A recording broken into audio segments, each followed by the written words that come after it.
After more than 9 months of closure due to the COVID-19 pandemic, various educational institutions across the country will this week be fully reopening to allow for academic activities to continue, following a directive for President Akufo-Addo.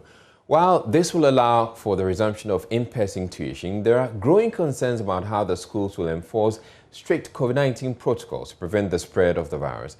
Well, here's my colleague Manuel Coranting with the story of the University of Ghana's response to the risk of going back to school in a pandemic. Universities, senior high schools and basic schools, i.e. public and private schools, will be closed Monday, 16th of March 2020 till further notice.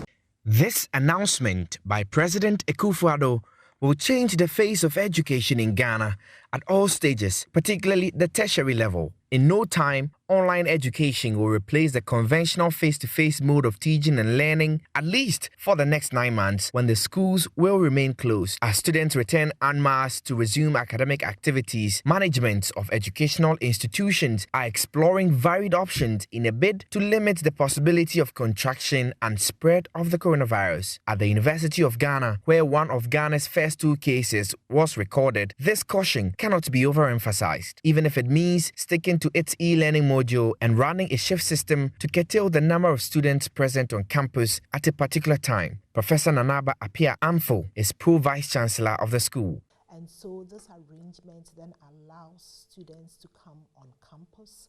It allows them to access our IT resources on campus. So both internet access and then the appropriate technological gadgets. So by allowing just about half of the student population to come on campus at a time, we reduce the population density that would be on campus at a particular time. And so we are able to minimize any infections that may crop up. This will, however, not go without agitation from students, especially because the new arrangement will reduce the duration of a semester for a particular stream from 13 weeks to 6. Acting SRC president of the school, Nanamo Into Fianco, believes this will significantly impede academic work. According to the modular system, the number for teaching and learning is 6 weeks. But the SRC proposed to the school's management that if it's possible, we should try as much as we can to add at least 3 or 2 weeks to the number of weeks that has been proposed or suggested to students. And we made a case that there are some students whose courses are very practical and very demanding. Of course, we are not trying to say that some courses are relevant than the other, but there are some courses that even with the normal 16 weeks that are being given them to study, they struggle to pass. How much more giving these students 6 weeks to study?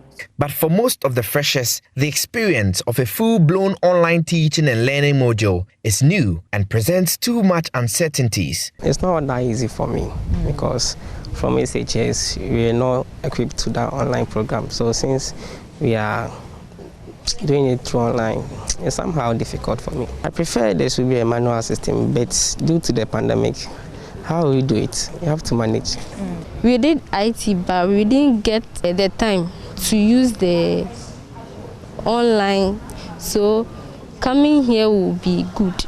It wouldn't be very easy because I am coming from Accra and I'm a little bit okay with the literacy system, as in the IT system, but those coming from the villages who have had admissions here would find it very difficult because they don't know much about the system and how the school runs. Just like students, lecturers at the university are also worried about how their workload will be increased under the arrangement, which will have at least some of them buried in work all year round. Secretary of UG-UTAG, Dr. Bethel Kwansa Bentum, hopes the modular system ends with the academic year. It's going to be difficult for we, the lecturers, and the students as well. We don't have any option. The point is, if the students are not here, we'll be out of job. I personally do not expect this to go beyond this academic year. After this academic year, we are hoping that this modular, certainly there will be some issues that we can't foresee at the moment.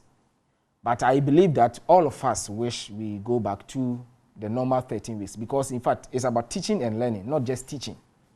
But management of the school maintains that as long as the virus remains a threat, this may be the best shot at having a smooth academic year. I that we continue to assure our students and calm them down that whatever we are doing, it is in their best interest. In fact, this arrangement is putting a lot more load on our faculty and staff. Like many of the sectors which have been affected by the COVID-19 pandemic, the education sector, of course, where the University of Ghana largely plays, has also been affected. With all the interests at play, the teaching community, the students and the university management, well, everybody is seeming to compromise to some extent. It waits to be seen how this innovation of a modular system will play out at the University of Ghana. From here at the Legon campus of the school, I'm Anor Kranting for Joynews.